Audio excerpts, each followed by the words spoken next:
Halo semua, balik lagi bareng gue Fian Rafael. Dan seperti biasa di video kali ini gue bakalan lanjutin alur cerita yang sebelumnya pernah gue upload. Dan nggak kerasa juga gue udah sampai ke session 29 dari kelanjutan alur cerita Battle Trog Devon ini, yaitu Benua Kaisar. Dan tanpa banyak basa-basi, yuk kita langsung check this out aja alur ceritanya.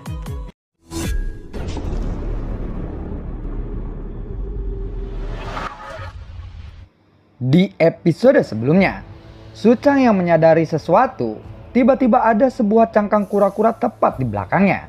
Dia pun langsung mengalihkan pandangannya ke cangkang kura-kura tersebut. Tunggu dulu, apakah orang ini sengaja menunda waktu untuknya? Benar-benar konyol, kalian semua adalah sebuah tiruan dari orang yang berada di dalam cangkang kura-kura itu. Meskipun begitu, tetap saja tidak ada yang bisa masuk dan pergi tanpa seizinku ke tempat ini, ucap dari Suchang sambil memandang ke arah Klon Yonghe. Dan mendengar itu, Klon Yonghe itu tidak menjawabnya. Suchang lalu mengkerutkan keningnya, dan dia segera bergerak menuju ke arah cangkang kura-kura tempat di mana Xiaoyan berada sekarang. Sementara itu, Xiaoyan yang sedang duduk bersila di dalam cangkang kura-kura itu tiba-tiba membuka matanya. Dia menyadari saat ini Suchang sedang melesat ke arahnya. Matanya sudah menunjukkan niat membunuh yang sangat kuat. Xiaoyan yang berada di dalam cangkang kura-kura itu masih bersikap tenang. Dia menyadari bahwa Suchang tidak mungkin bisa menembus pertahanan dari cangkang kura-kura dan juga sayap Valkyrie hitam miliknya. Namun tetap saja itu bisa memberikan sedikit rasa khawatir di hati Xiaoyan. Sepertinya aku tidak bisa lagi terus berlatih dengan tenang seperti ini, gumam dari Xiaoyan di dalam hatinya. Di samping itu, dia juga memikirkan keadaan wilayah Laut Barat Point, di mana benua Doki dan juga benua Kaisar berada. Dengan kekuatan bertarung dari dunia Taisu, pasti benua Doki dan juga benua Kaisar ini tidak akan sanggup untuk melawan mereka. Semuanya pasti akan hancur karena penyerangan dari dunia Taisu ini. Xiaoyan benar-benar tidak bisa menenangkan hatinya saat ini. Sementara itu, nomor 2 sudah menebaskan kembali pedangnya ke arah klon Dewa Asli. Pada saat nomor 2 tercengang saat ini, pedangnya tiba-tiba hanya menebas sebuah udara yang kosong saja, di mana klon Dewa Asli telah menghilang begitu cepat sekejap mata. Hal ini juga sama terjadi kepada klon Yonghe. Mereka segera menghilang begitu saja. Melihat pemandangan ini, nomor 2 pun terkejut dan melihat ke arah cangkang kura-kura itu. Pada saat ini, dia melihat Suchang yang sedang mengangkat pedangnya mencoba untuk menghancurkan cangkang kura-kura itu. Kekuatan immortality yang agung pun segera melonjak keluar dari tubuh Suchang. Lalu kekuatan immortality itu berubah menjadi kampak raksasa di udara dan langsung menyerang ke arah cangkang kura-kura itu dengan sangat keras. Buar, suara keras dari tabrakan benda tumpul pun bergema. Namun mata Suchang sedikit menyempit ketika dia melihat kampak raksasa itu tidak bisa untuk menghancurkan cangkang kura-kura itu. Namun kemudian dia mencoba menyerangnya kembali. Ada sebuah telapak tangan raksasa yang tiba-tiba muncul di udara.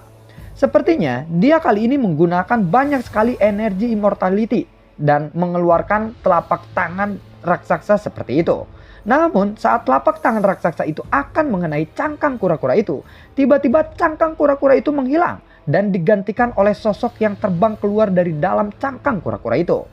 Sosok itu langsung bertabrakan dengan keras dengan telapak raksasa yang diciptakan oleh Suchang. Saat ini ada nyala api yang membumbung ke arah langit dan ada gelombang kejut yang sangat menakutkan dihasilkan dari tabrakan keduanya. Buar, dari gelombang kejut ini api pun membumbung tinggi ke arah langit. Lalu ada sosok yang berdiri di tengah-tengahnya. Tubuh itu memegang penguasa pedang raksasa atau yang disebut dengan pedang Bang Huang Quanzong. Dan sosok itu adalah Xiaoyan. Tanda dewa jahat juga mulai berkedip di antara alis Xiaoyan. Dan kekuatan fisik yang kuat serta kekuatan immortality pun langsung meledak di tubuh Xiaoyan. Di saat yang sama, cairan hitam di tubuh Xiaoyan juga langsung menutupi tubuhnya. Ada angka 3 di lengan armor dewa palsu yang digunakan oleh Xiaoyan ini. Meskipun sebelumnya Suchang telah mengambil armor dewa palsu milik nomor 2 ini dari tangan Xiaoyan, Xiaoyan sendiri sebenarnya memiliki banyak sekali armor dewa palsu di cincin penyimpanannya. Jadi itu bukanlah merupakan masalah yang besar bagi Xiaoyan saat ini. Tapi bagi Suchang yang melihat pemandangan ini, tentu saja itu adalah sebuah penghinaan yang besar baginya. Di mana Xiaoyan menggunakan armor dewa palsu ini tepat di depan matanya. Sepertinya kamu benar-benar mencari kematianmu sendiri, ucap dari Suchang. Tetapi sebelum dia bisa mengambil tindakan, sosok Xiaoyan ini sudah melesat ke arahnya. Pada saat ini, Xiaoyan sudah melakukan teknik pembentukan kehidupan dan menggabungkan klon dewa asli dan juga klon Yonghe sekaligus. Sehingga Xiaoyan mampu menahan serangan dari Suchang. Penguasa petir pemakan api, teriak dari Xiaoyan. Xiaoyan tiba dalam sekejap mata dan pedang Bang Huang Quanzong-nya sudah menjadi sangat panas. Kamu bisa melihat nyala api yang berkobar dari tubuh Xiaoyan saat ini. Kemudian semuanya dituangkan ke dalam pedang Bang Huang Quanzong miliknya. Tidak hanya itu saja, ada guntur hitam dan juga api menyelimuti pedang Bang Huang Quanzong-nya. Xiaoyan menggunakan seluruh kekuatan yang dia miliki. Api yang keluar ini mengandung 3 warna api yang berbeda. Merasakan intensitas panas dari api yang menyapu ke arahnya, Suchang pun terkaget. Karena sebelumnya, Xiaoyan ini baru saja dihajar habis-habisan olehnya. Dan sekarang, dia sudah pulih dari luka-lukanya dan memiliki kekuatan yang sangat luar biasa hanya dalam waktu sesingkat itu. Bahkan, tulang-tulang yang tadinya patah pun bisa pulih dengan cepat. Jelas, itu bukanlah kekuatan pemulihan yang bisa dimiliki oleh seseorang fighting god. Pring! Tidak sampai di situ saja, Xiaoyan juga mengaktifkan pembuluh darah Mixu Tianlei miliknya. Dan kekuatan petir yang dihasilkan oleh 52 urat poin Mixu Tianlei sekali lagi meningkatkan kekuatan fisik Xiaoyan ke tingkat yang lebih tinggi lagi. Meskipun tubuh Xiaoyan ini berlumuran darah karena memaksakan untuk mengeluarkan kekuatan tubuh petir hingga batasnya, ada petir-petir hitam yang menyelimuti tubuh Xiaoyan saat ini. Mata Xiaoyan sudah dipenuhi dengan niat membunuh yang sangat kuat sekarang. Penyerangan dari dunia Taisu ke wilayah Laut Barat Point membuat Xiaoyan ini tidak bisa menahan emosinya saat ini. Dan apa yang telah dilakukan oleh Suchang sebelumnya benar-benar membuat Xiaoyan sangatlah marah. Dengan ayunan pedang Bang Huang Quanzong miliknya, seluruh ruangan ini tampak tertutup oleh lautan api. Pada saat yang sama, Suchang tidak berani mengabaikan serangan Xiaoyan ini. Dia segera menciptakan sebuah perisai emas yang gelap di tangannya. Dan dia menahan serangan dari Xiaoyan ini menggunakan perisai itu.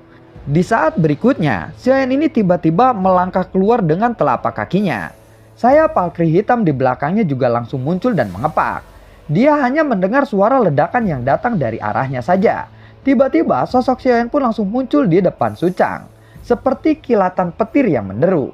Pedang Bang Huang Quanzong miliknya segera ditebaskan ke arah Suchang. Spring buar. Xiaoyan tampaknya menjadi orang yang berbeda sekarang.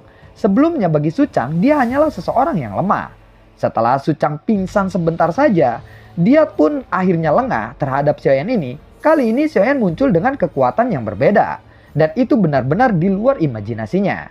Dia lalu melakukan teknik yang sama seperti sebelumnya, yaitu dengan menggunakan tekanan dari dunia Taisu yang ada di ruangan ini. Dan itu berhasil membuat seluruh tubuh Xiaoyan ini serasa tenggelam di dalam kekuatan yang seperti cairan lengket. Seolah-olah Xiaoyan ini sangatlah susah untuk bergerak dan kecepatannya pun akhirnya melambat. Suchang memanfaatkan kesempatan ini dan lalu memukulkan perisainya dengan lambaian tangannya ke arah Xiaoyan. Namun serangan itu ditangkis oleh pedang Bang Huang Quanzong milik Xiaoyan. Setelah itu dia segera meninju dada Xiaoyan hingga membuat Xiaoyan ini terpental ke belakang. Dan akhirnya Xiaoyan pun segera menstabilkan tubuhnya lagi. Meskipun kamu meningkatkan kemampuanmu sekarang, namun sudah aku bilang sebelumnya, ini adalah rumahku. Bahkan jika kamu bertarung secara mati-matian sekalipun, kamu akan tetap mati di sini, ucap dari Suchang. Meskipun Suchang ini berkata dengan sangat keras, dia sebenarnya juga terkejut dengan kemampuan Xiaoyan yang tiba-tiba menjadi seperti ini. Dia bisa menaikkan kekuatannya dalam waktu sesingkat itu secara tiba-tiba. Saat ini, Xiaoyan yang telah dipukul mundur olehnya, dia bahkan bisa menstabilkan tubuhnya dengan cepat. Di bawah tekanan aura dari dunia Taisu, Xiaoyan ini bisa beradaptasi dengan tekanan itu. Dan itu sungguhlah sudah sangat luar biasa bagi Suchang. Dan cara terbaik untuk melawan kekuatan tekanan dari dunia kegelapan virtual ini adalah memang dengan cara beradaptasi dengan kekuatan tersebut. Kekuatan tekanan ini memang sangatlah kuat dan itu tidak hanya menekan jiwa Xiaoyan saja, tetapi juga menekan tubuhnya. Sementara itu, jantung iblis Xiaoyan ini berdetak semakin cepat dan kemauan yang kuat pun langsung memenuhi tubuh Xiaoyan dengan semangat juang yang tinggi.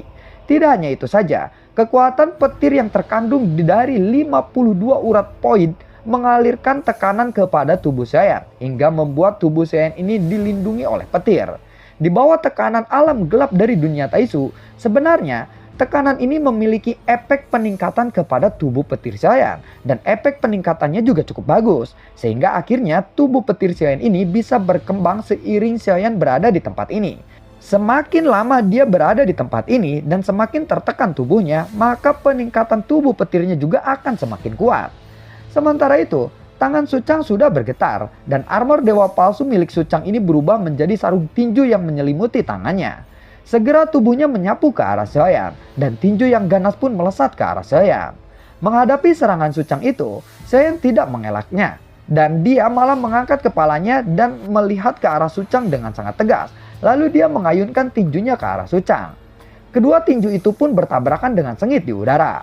Saat mereka bertabrakan, suara ledakan pun bergema di ruangan ini. Dampak dari tabrakan kedua tinju itu menyebabkan gelombang kejut yang sangat luar biasa dan akhirnya membuat kantung-kantung darah di ruangan itu pun terpengaruh. Ada beberapa kantung darah yang pecah karena serangan kejut dari kedua tabrakan itu. Segera setelah itu, mereka pun langsung beradu pukulan dengan sangat cepat. Dadiduk, buar, buar. Tinju keduanya ini terus bertabrakan. Ada percikan api yang dihasilkan dari tabrakan kedua tinju itu. Namun sebagai perbandingan, kecepatan Saiyan ini masih ada satu tahap lebih lambat daripada kecepatan Suchang. Itu dikarenakan Saiyan telah terpengaruh oleh aura tekanan dari ruangan ini. Hebatnya lagi, bahkan dalam situasi seperti ini, Saiyan masih mampu untuk menahan sebagian besar serangan-serangan Suchang ini. Dan hanya sedikit yang mengenai tubuh Saiyan. Saat ini, tampaknya Saiyan berada dalam posisi yang dirugikan. Namun, meskipun serangan Suchang ini sangatlah sengit, hal itu tidak menyebabkan banyak kerusakan fatal pada tubuh Saiyan. Dengan tubuh legendaris dari klon dewa asli, luka-lukanya ini dapat disembuhkan dengan cepat.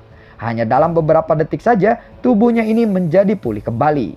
Dalam pertarungan level seperti ini, pertarungan ini bukan hanya mengandalkan kekuatan saja, tetapi tentang siapa yang memiliki daya tahan lebih baik. Namun, seperti yang Suchang katakan, bahwa ini adalah halaman rumahnya. Dan di bawah alam kegelapan virtual seperti ini, Saiyan yang sangat terpengaruh oleh tekanan yang berasal dari ruangan ini, dan itu terbukti dengan betapa sulitnya Saiyan untuk mengalahkan Suchang dalam keadaan seperti itu. Terlebih lagi, selain Suchang, ada juga nomor 2 di sampingnya sedang memandang ke arah Saiyan. Dia memiliki lebih banyak niat membunuh terhadap Saiyan ini. Tetapi tanpa perintah Suchang, nomor 2 ini tidak segera mengambil tindakan terhadap Saiyan. Sebaliknya, dia memilih untuk menonton pertarungan di antara kedua pria itu. Melihat kekuatan fisik yang ditunjukkan oleh Saiyan saat ini, nomor 2 pun lalu mengkerutkan keningnya. Mengapa kekuatan fisiknya sangat mirip dengan orang yang baru saja aku serang, gumam dari si nomor 2 ini. Nomor 2 ini memperhatikan beberapa petunjuk sebelumnya saat dia berhadapan dengan klon dewa asli. Tetapi dia masih tidak menyadari bahwa klon dewa asli sebenarnya adalah klon milik Saiyan. Lagi pula, kemampuan untuk menggabungkan klon dengan tubuh legendaris seperti itu sangatlah sulit. Dan sangat jarang sekali orang yang bisa melakukan itu. Namun, jarang terjadi bukan berarti tidak ada orang yang bisa menggabungkan tubuhnya dengan klon yang memiliki tubuh legendaris seperti itu. Sebenarnya, nomor 2 ini sudah memahami apa yang terjadi di depannya ini. Namun, tetap saja dia merasa sangat aneh. Dan belum bisa sepenuhnya untuk mempercayai apa yang baru saja dia lihat. Termasuk Saiyan yang terkadang kuat dan juga terkadang lemah. Sangat sulit untuk dia pahami kekuatan Saiyan saat ini. Namun ia harus mengakui bahwa Saiyan memang sangatlah kuat. Tentu saja justru karena kekuatan yang ditampilkan oleh Saiyan yang tidak stabil ini membuat dirinya kebingungan. Sementara itu, Saiyan juga telah mengambil armor dewa palsu dari orang-orang atau pasukan-pasukan elit dunia Taisu. Tanpa armor dewa palsu, mereka tidak dapat dibangkitkan kembali. Dan sangat disayangkan, Suchang tidak merebut cincin penyimpanan Saiyan saat dia terluka parah. Sepertinya, waktu itu dia berpikir bahwa Saiyan sudah pasti tidak akan bisa melakukan apa-apa di tempat ini. Karena sebelumnya juga Suchang menganggap Saiyan ini sangatlah lemah. Dia sama sekali tidak menyangka bahwa Saiyan yang sudah terluka parah olehnya sebelumnya akan melancarkan serangan balik yang sangat kuat seperti ini. Dan kekuatannya pun terus-menerus meningkat sehingga membuat Suchang terus-terusan terkejut. Saiyan tiba-tiba menjadi lebih kuat dan jadi lebih kuat lagi. Dan itu adalah hal yang tidak pernah diduga oleh Suchang sebelumnya. Suchang langsung melesat dengan cepat ke arah Saiyan lagi dan dia menekannya lagi. Suchang tidak kekurangan kekuatan sama sekali di tempat ini. Dan bahkan dia bisa menyerang Saiyan sampai akhirnya Saiyan ini merasa kelelahan dan lalu mati. Serangan-serangan di antara keduanya ini membuat nomor 2 yang ada di sampingnya ini mengkerutkan keningnya. Di mana mereka berdua bertarung dengan sangat sengit sehingga tidak menyisakan celah untuk nomor 2 ini bisa bergabung di dalam pertempuran mereka. Dalam pertempuran Suchang dan juga Saiyan, Suchang sendiri tidak pernah membiarkan nomor 2 ini untuk mengambil tindakan. Jelas karena Suchang ingin bertarung melawan Saiyan ini tanpa ada seseorang pun yang mengganggunya. Keduanya terus beradu serangan sengit seolah-olah tidak ada habisnya. Mereka selalu beradu pukulan. Pukulan-pukulan mereka mengandung energi yang sangat menakutkan. Melihat Saiyan yang mampu bersaing dengan Suchang sampai saat ini, nomor 2 pun menjadi semakin terkejut. Meskipun Suchang menekan Saiyan melalui alam kegelapan atau tekanan dari ruangan ini, kekuatan fisik Saiyan ini jelas masih lebih kuat. Bahkan jika Suchang terus mengajar Saiyan sekalipun, dia tetap tidak bisa mengalahkan Saiyan di dalam pertempuran ini. Tampaknya hal itu membuat nomor 2 ini menjadi sangat cemas. Perkuat alam berat kekosongan, ucap dari Suchang. Pada saat ini, Suchang sudah berteriak dengan sangat marah dan tubuh Saiyan pun tiba-tiba tenggelam lagi. Pada saat yang sama, Suchang memanfaatkan kesempatan ini untuk meninju dan menyikut dan lalu menghajar Saiyan dengan lututnya. Saat ini Saiyan benar-benar dihajar habis-habisan oleh Suchang. Saiyan yang berada di bawah tekanan yang berat seperti itu, dia tidak bisa memblokir serangan-serangan Suchang. Seluruh kecepatannya benar-benar melambat dan dia sudah tidak bisa untuk mengimbangi kecepatan serangan Suchang kali ini. Dan lalu bagaimanakah kelanjutan ceritanya? Nantikan video gue berikutnya dan semoga sehat selalu untuk kalian. Gue juga tidak lupa untuk selalu ucapin terima kasih banyak untuk kalian semua yang sudah mendukung channel ini dari dulu hingga saat ini. Dan gue juga selalu ucapin terima kasih banyak untuk kalian semua yang sudah mensupport channel ini lewat link Saweria di bawah kolom deskripsi. Sampai ketemu lagi di video gue berikutnya. Assalamualaikum dan semoga sehat selalu untuk kalian. Dadah!